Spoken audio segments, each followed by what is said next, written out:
नमस्कार, मैं चंद्रशेखर जोशी।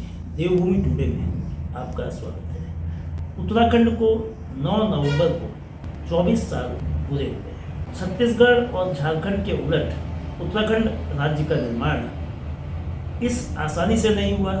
यहाँ लंबा संघर्ष चला, निरंतर आंदोलन चले, शहादत और हजारों लोगों की जख्मी होने के बाद ये आंदोलन अस्तित्व में आया। आंदोलन में आम नागरिक, महिलाएं, शहरी और ग्रामीण लोगों की बढ़ चढ़कर भूमिका थी। उसमें ऐसे लोग भी थे जो उस समय नाबालिग थे, पढ़ाई करते थे, लेकिन नौकरियों में आरक्षण से पहले प्रवेश में, स्कूलों में, शिक्षण संस्थाओं में, दाखिले में आरक्षण को लेकर उनकी एक अपनी आवाज़ थी, उसका विरोध था। और इन सबकी पृष्ठभूमि में अन्य पिछड़ा वर्ग के लिए लागू 27% आरक्षण था, जिससे उत्तर प्रदेश के पर्वतीय क्षेत्र, कुमाऊं और गढ़वाल मंडल के लोगों को ये लगता था कि उनका हक, उनका प्रवेश जो बड़ी संस्थाओं में, विश्वविद्यालयों में, मेडिकल कॉलेजेस में, इंजीनियरिंग कॉलेजेस में, उस पर असर पड़ रहा है। तो छात्र भी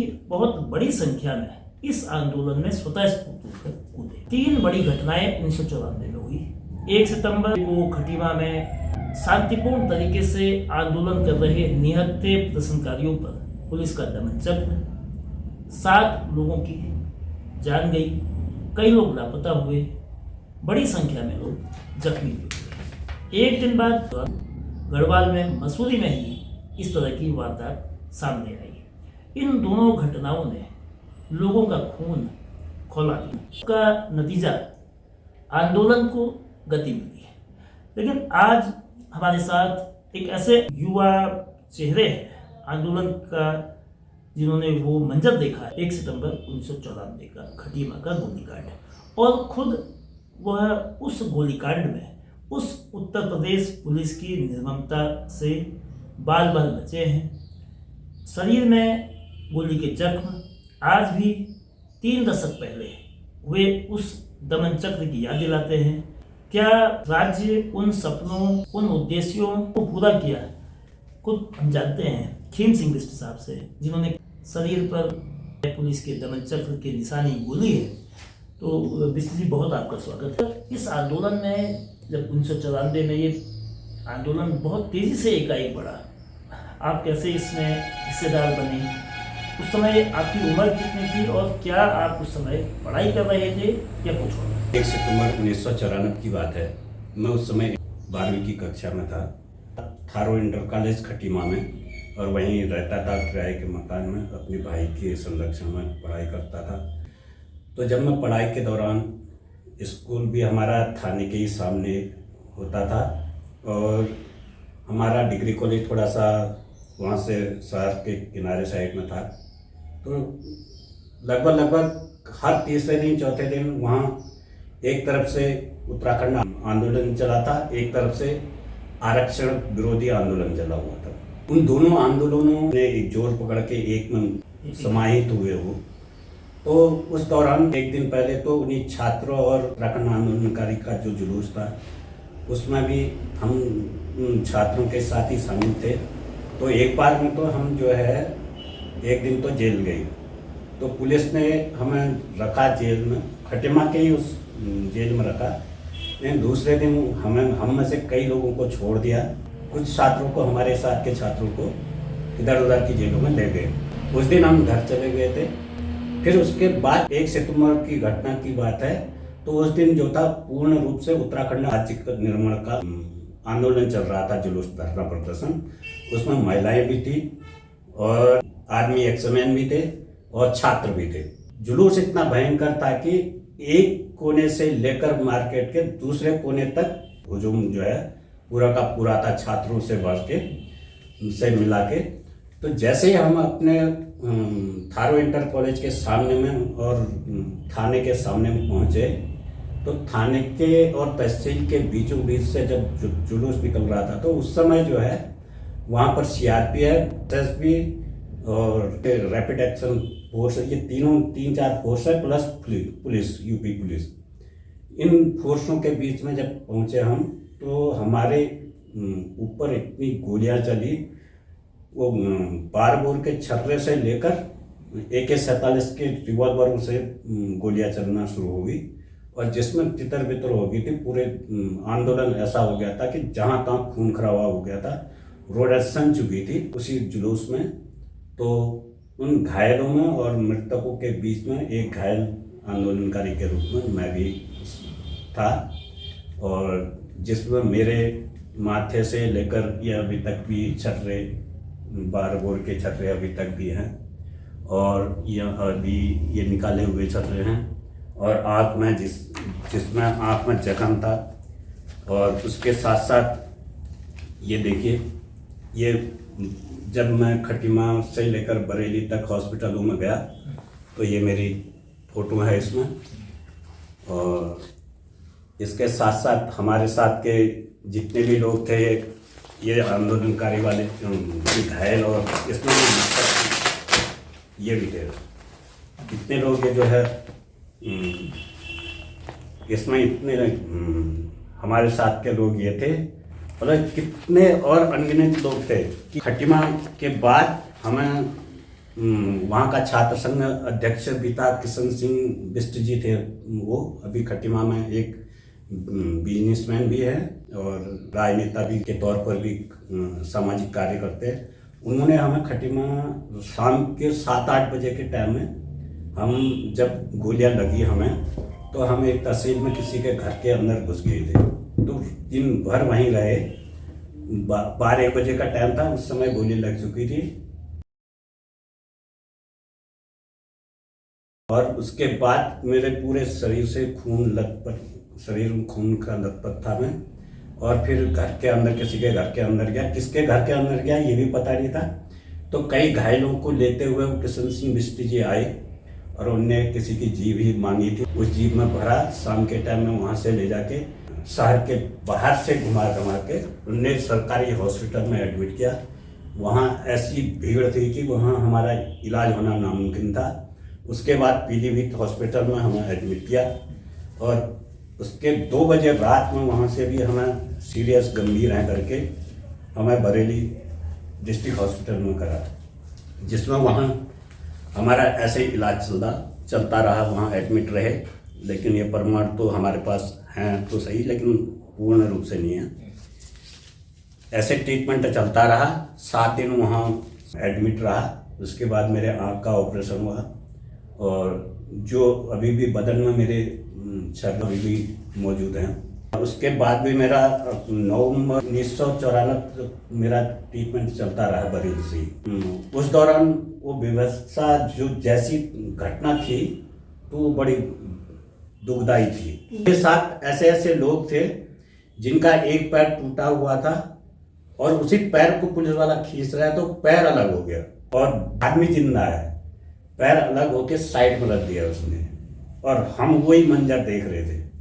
और एक महिला का यहाँ से पूरा ये वाला जबड़ा निकला, ये पूरा हाथ निकला हुआ था, ये यहाँ से पलट के इधर आया था। तो कई ऐसी सीन थी कि जिसको जीवन में हमने पहली बार ऐसा मंजर देखा था। क्या उस समय जब ये पुलिस ने, सीआरपीएफ ने, रैपिड एक्शन फोर्स ने, या जो अन्य अर्ध सुरक्षा बल थे जिन्होंने खटीमा पुलिस के साथ मिलकर गोली चलाई, प्रदर्शनकारियों ने कोई हिंसक वारदात करी, या प्रदर्शनकारियों के पास क्या कोई लाठी डंडे ऐसे थे जिससे पुलिस को भय था, या पुलिस ने उकसाने के लिए कार्रवाई करी? पब्लिक जो थी, जो आंदोलनकारी थे, वो हिंसक कहीं पर नहीं थे। सिर्फ इतना था, जोश खरोश से उनसे अधिक संख्या में पब्लिक थी, लेकिन उनमें जोश खरोश था, और किसी प्रकार का हथियार नहीं था हमारे पास, न हमारे पास न किसी बड़े बुजुर्गों के पास। लेकिन जोश खरोश ऐसा था कि तूफानी रफ्तार में जुलूस धरना जैसे जाते हैं, धरने प्रदर्शन होते हैं, वैसे था। लेकिन वो पहले से एक उसमें बना के उनका मोड़ था कि आज आंदोलन को कुचलना है, तो इसी आड़ में उन्होंने गोलियां चलाई। तो उसके बाद तो हम घायल वायल हो गए थे, गंभीर रूप से घायल हो गए थे, और तो फिर पता नहीं चला कि क्या हुआ। तो कितने दिन तक फिर आपका ट्रीटमेंट चला? क्या बरेली अस्पताल के इलाज के बाद ही आप ठीक हुए? तो वहाँ कितने दिन रहे, या उससे आगे आपको चला? 8 दिन तो पूरे पूरे 8 दिन तक एडमिट रहा मैं। और तब मेरे माँ बाप कोई मेरे साथ, क्योंकि सब जगह कर्फ्यू लगा हुआ था, तो मेरे साथ कोई मेरा परिवार का कोई सदस्य नहीं था। इतना जरूर था कि यूपी में उसी बरेली कस्बे में पहाड़ के जितने भी लोग थे, उन पहाड़ियों ने इतनी संवेदना दिखाई सब कि हम जितने भी वहाँ यहाँ के घायल या वैसे गंभीर घायल थे या जैसे भी आंशिक घायल थे, सभी को वहाँ उन्होंने अपने परिवार की तरह उन लोगों ने सेवा की। कुछ संस्थाएं भी ऐसे आई, कुछ एनजीओ के लोग भी आए कि उन्होंने हमारे जो जितने दिन तक वहाँ एडमिट रहा उनका पूरा खाने पीने की व्यवस्था और कुछ सब व्यवस्थाएं की। और 8 दिन के बाद जो है मुझे छुट्टी दी गई थी आँख का ऑपरेशन होने के बाद। फिर उन्होंने टाइम में मेरे को 2-3 महीने तक बुलाया, तो तभी जाके आँख भी ठीक हुई। मेन आँख की वो थी, यहाँ छोटे छोटे बदन में तो जहाँ तहाँ घाव थे, तो वो वैसे उस 8 दिन के अंदर पूरे हो कुल गए। कितने गोलियां लगी थी और फिर इसका आपकी जो पढ़ाई थी वो कितनी प्रभावित इससे हुई? जाहिर है कि जब इस तरह का एक ट्रेजिक मोमेंट आदमी देखता है, चारों तरफ अफरा तफरी है, लोगों की मौत है, पुलिस की गोलियां हैं, लाठियां हैं, तो उसका उसके दिमाग पर, मन स्थिति पर बहुत विपरीत असर पड़ा। बहुत ज़्यादा असर ये पड़ा मेरे ऊपर कि एक तो मैं अपने परिवार से दूर था। बड़ा भाई एक इंडस्ट्रीज में था तो वो दूर था। छोटा भाई मेरे से छोटा भाई था, एक वो था एक मैं था। तो हम दोनों भाइयों के उसमें भी मैं अकेला, समझ लीजिए उससे बड़ा नहीं था। तो बहुत ज़्यादा मेंटली भी डिस्टर्ब रहा मैं कुछ दिनों तक। और फिर मुझे अपने छोटे भाई को भी हौसला बढ़ाना था उसका, तो कई दिनों तक मैं मानसिक रूप से थोड़ा सा परेशान भी रहा। थोड़ा डिस्टर्ब भी इसमें भी, पढ़ाई के उस दौरान जो है पढ़ाई भी डिस्टर्ब रही, लेकिन इन प्रकार से मैंने इंटर कर चुका था। उसके बाद तो मैं प्राइवेट सेक्टरों में नौकरी करी मैंने। जब ये खटीमा कांड हुआ, आपको जगह जगह गोलियां लगी, कई दिन बरेली में ट्रीटमेंट हुआ, उसके बाद 1994 से फिर नवंबर 2000 तक, तो उस बीच भी क्या आंदोलन में भागीदारी रही? कहीं 96 तक के जितने भी आंदोलन रहे उनमें फिर भी सहभागिता मैंने निभाई। और उसके बाद मेरे ऊपर पुलिस की नोटिस आने लगे, और उस नोटिस आने के बाद भी मेरे को 2013 तक सीबीआई की कोर्ट से सम्मन आते रहे। ये 13 तक ये लास्ट सम्मन ये जारी हुआ था। तो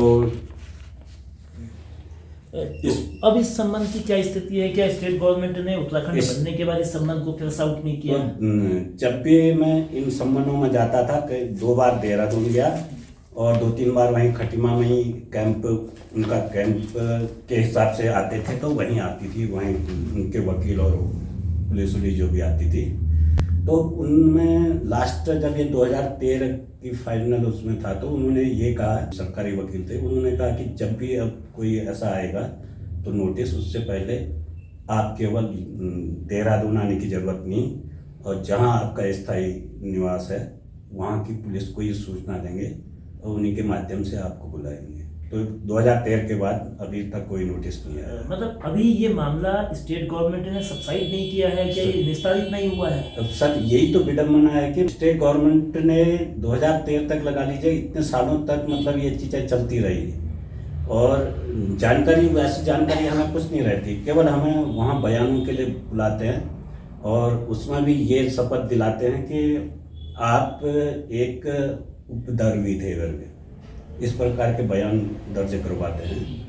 तो हमने कहा उपद्रवी तो नहीं थे, लेकिन आंदोलन में थे तो खड़े थे तो थे, उसके लिए तो हम मना नहीं कर सकते हैं। लेकिन कहीं पर हमने अपराध नहीं कर रखा है, किसी की तोड़फोड़ नहीं, सरकारी संपत्ति को नुकसान नहीं पहुंचाया, और नुकसान पहुंचने तक हम घायल, पुलिस के हत्थे चढ़ गए, और दो बार हम पुलिस के हत्थे चढ़े। तीसरी बार में जब गोली वोली लगी तो तब हॉस्पिटल एडमिट रहे।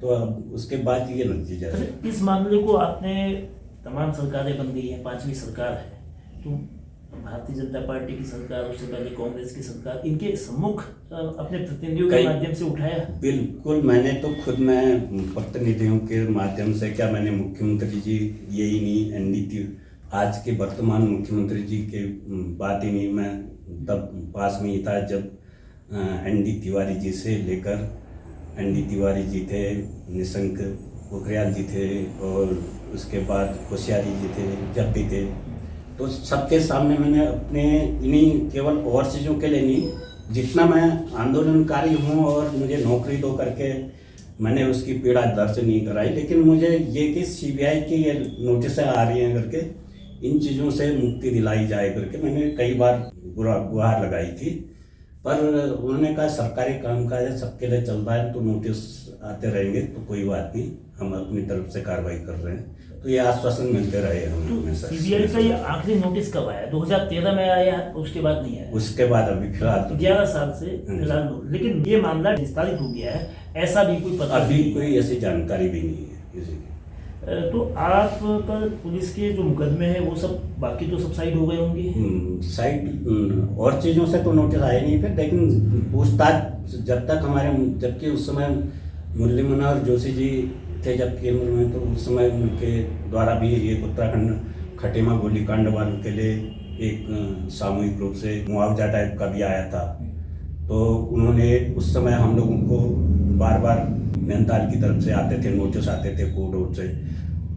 जोशी जी आए तो उन्होंने वकीलों को, 3-4 वकीलों को बुला करके, सबकी लिस्ट थी, कम से कम 150-200 लोगों की लिस्ट थी, तो उन्होंने उसी समय तहसील में बुला करके हमसे कहा कि भाई इनके लिए अब आज के बाद कोई नोटिस नहीं आना चाहिए, जो भी हो तो आप सरकारी गवाह, सरकारी वकील को तैयार करके उसी के माध्यम से निस्तारण करें करके।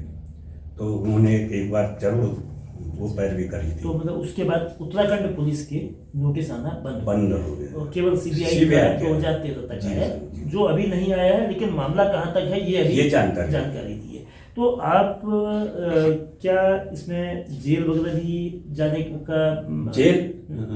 जेल तो ये तो हमारे से केवल यही बयान हम लेते रहे कि आप जो है आपने सरकारी संपत्तियों को नुकसान पहुंचाया, सरकारी कार्य में बाधा पहुंचाई और दूसरे के ऊपर अटैक करने का प्रयास किया, और इस प्रकार के बयानों को देके हमसे लिखवा के साइन करवाना ज़्यादा, हमेशा जितने भी उसमें गए तो वही चीज़ें लिखवानी शुरू की हमने। आपने उत्तराखंड आंदोलन में जो विभीषिका देखी है, गोली शरीर में है अनेक जगह, जो युद्ध के मैदान पे होती है वो सीमा के भीतर, और एक शहर में जुलूस के दौरान हुआ। तो राज्य बना, राज्य बनने के बाद आप सरकारी नौकरी में भी हैं, स्वास्थ्य विभाग जैसी नौकरी में हैं, तो अब आपने इतना कुछ सहा है, देखा है जुल्म कैसे हुए, तो अब जो 24 साल राज्य के हुए हैं, तो वो दिशा ठीक है? जिस मकसद से, जिस इरादे से इतना कुछ हुआ, खून खराबा भी हुआ, पुलिस से टकराव भी हुआ, लोग सड़कों पे उतरे, और आज जो हो रहा है 24 सालों में उत्तराखंड में? सर देखिए, सिस्टम में जो नियम बनते हैं, शासनादेश बनते हैं, वो बहुत सही बनते हैं, लेकिन इसमें सभी के लिए तो नहीं कर सकते हैं, चाहे वो राजनेता हो चाहे ब्यूरोक्रेसी हो। उसमें सिस्टम के अंदर जो हम जैसे तंत्र होते हैं, चाहे हम कार्यप्रणाली जो होती है, वो हम मन से अपनी आत्मीयता से काम नहीं करते हैं। देखो, पहाड़ का आदमी होके मैं पहाड़ में रहना नहीं चाहता हूँ, पहाड़ में नौकरी नहीं करना चाहता हूँ, पहाड़ में अपने बच्चों को रखना नहीं चाहता हूँ। और तो अगर मैं ही नहीं रहना चाह रहा हूँ और मेरे बच्चे ही नहीं रहना चाह रहे हैं, तो अगर नेता भी होगा तो नेता पहाड़ की सुविधाओं को क्यों देखेगा? या पहाड़ के लिए कोई अगर बड़ा सा कॉलेज खोलना है तो उस कॉलेज में मेरा बच्चा ही नहीं पढ़ रहा है तो उसमें इंटरेस्ट क्यों लूँगा मैं? या वैसे अफसरों की बात है, अफसर बन के मैं अगर अफसर बन जा रहा हूँ, चाहे कोई कर्मचारी हूँ, मैं ही क्यों ना हूँ, तो हम खुद नौकरी करने के लिए सुविधाजनक स्थानों को ढूंढते हैं, प्लेन की तरफ जाना चाहते हैं, और उसी के आधार पर हमारी मानसिकता भी वैसी बन जाती है अभी। क्यों? क्योंकि मैं तो सोचता हूँ कि उधम सिंह नगर मिल जाए, हल्द्वानी मिल जाए मुझे, और या हरिद्वार मिल जाए, देहरादून मिल जाए, ऐसी स्थान मिल जाए नौकरी करने के लिए, तो मेरे बच्चे भी वहीं चले जाते हैं, मैं भी वहीं को जाता हूँ। अगर मेरे को अगर 1-2 साल के लिए, 2-3 साल के लिए सरकारी उसके हिसाब से यहाँ पर ट्रांसफर में गवर्नमेंट भेज भी देती है, मेरा मन नहीं लगता है काम करने के लिए। अगर कोई योजना अगर गवर्नमेंट तैयार करती भी है तो उसमें उसको धरातल में लाने के लिए एक आध स्टेप उसमें आगे बढ़ जाता हूँ और फिर मेरा मैं अपना ट्रांसफ़र करा जाता हूँ नीचे को। तो वो सिस्टम तो गवर्नमेंट तो उसको अच्छा चाहती है, लेकिन गवर्नमेंट के अंदर जो हमारा सिस्टम है वो थोड़ा सा निष्क्रिय रहता है, शिथिल पड़ जाता है, जिसके कारण न तो पहाड़ की को जो चाहते हैं, पहाड़ में जैसे बड़े बड़े नेताओं ने उसको धार दी थी, उत्तराखंड बने और उत्तराखंड का विकास हो, पहाड़ों का विकास हो, पहाड़ में हर सुविधा मिले करके वो सोच बना के चले थे। तो वो सोच वहीं की धरी की धरी रह जाती है। आज की डेट में हिमाचल को देखिए, अब हमारे यहाँ तो 13 जिले हैं, 13 जिलों में चाहिए, 13 जिलों में से 2-3 जिले देहरादून है, हरिद्वार है, उधम सिंह नगर है, नैनीताल जिले, ये तो यूपी के जमाने से ही डेवलप हैं। अब बाकी रहे 8-9 जिले रहे तो उनमें तो जो कि त्यों है। और इतना है कि आज की डेट में थोड़ा से हाईवे बन चुके हैं। और कॉलेज तो आप कितने भी बना लीजिए, मेरा बच्चा नहीं पढ़ रहा है तो मैं अपने बच्चे को देहरादून जैसी जगह, दिल्ली जैसी जगह, तो ऐसी जगहों को पढ़ा रहा हूँ और कॉलेज खोल दे रहा हूँ, तो कौन पढ़ेगा उसमें। या हॉस्पिटल देखिए, हमारे यहाँ हॉस्पिटल भी अपग्रेड हो जाते हैं और ट्रीटमेंट जो का क्यों होता है। जैसे आज की डेट में देख लीजिए, हमारे वर्तमान स्थितियों में सबसे पॉश जिला हमारा अभी चंपावत जिला है, जहाँ से माननीय मुख्यमंत्री जी नेतृत्व कर रहे हैं। लेकिन वहीं हमारी शिथिलता देखिए कि हम अपनी सुविधाओं को पेशेंटों को भी रेफर करना पड़ रहा है, इसलिए कि हमारे मेन मुख्य डॉक्टर्स हैं वहाँ आ नहीं पा रहे हैं। वैसे बड़े बड़े कॉलेजों की बात है, कॉलेज यहाँ भी अच्छे अच्छे कॉलेज हैं, उन्हीं कॉलेजों से पहले पढ़े हुए बड़े बड़े अफसर बने हुए हैं। लेकिन आज की डेट में देखिए उन कॉलेजों में वो बिरहान पड़े हुए हैं। कॉलेज बहुत ज़्यादा खोल भी रखे हैं, जगह जगह पर 10-10, 8-8, 7-7 किलोमीटर के एरिया में इंटर कॉलेज हैं, डिग्री कॉलेज हैं। लेकिन उन कॉलेजों में जब मेरा बच्चा पढ़े, मैं उसका सदुपयोग करे, तब उसकी कुछ इम्पोर्टेंस बढ़ेगी। और या सभी लोग उस पहाड़ के लिए कुछ सोच सकता है, चाहे वो राजनेता हो, चाहे अधिकारी हो वर्ग हो, चाहे कर्मचारी वर्ग हो। जब हम लोग पहाड़ की तरफ मुड़ेंगे और जब हम उस चीज़ को धरातल में महसूस करेंगे और इधर की तरफ अपना रुझान करेंगे, तो तभी इस पहाड़ का भला हो सकता है। धन्यवाद मिस्टर जी, आपने राज्य आंदोलन में खून भी बहाया है और जिंदगी आपकी बार बार बची है, तमाम गोलियों को आपने सहा है, यानी कि आंदोलन अपने रक्त से सींचा है।